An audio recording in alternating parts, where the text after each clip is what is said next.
جنرال صاحب ستړی مه شئ.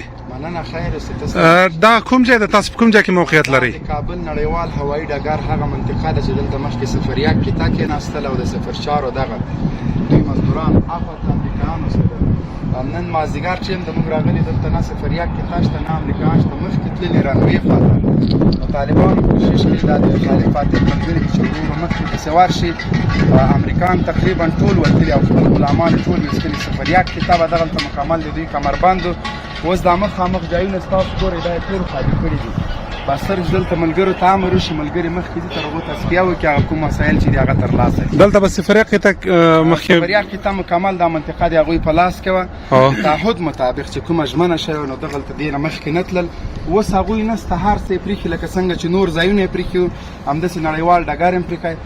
خلک د تشویش نه کوي. د کابل ولس د افغانستان ولس امریکایان په ورتو باندې د هیڅوک نه دي.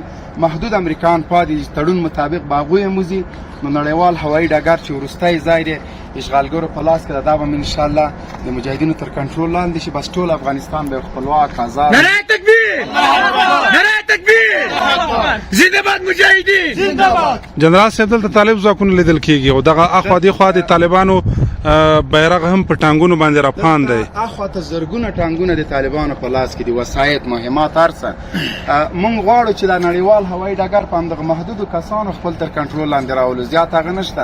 د ژمنې مطابق خو دوی یو غلطي کوي چې کوم ځایونه پرېږدي موږ ته نه وایي، بس همداسې په خپل سر باندې یو کس مننه کوم په کابل خپل سر باندې وځي ځایونه نه پرېږدي. موږ خبر نه اوس دلته د امریکایانو ګزمه تېرېږي هغه موږ منې کوو ورته وایي چې نور په دې لاره تېر نه شي.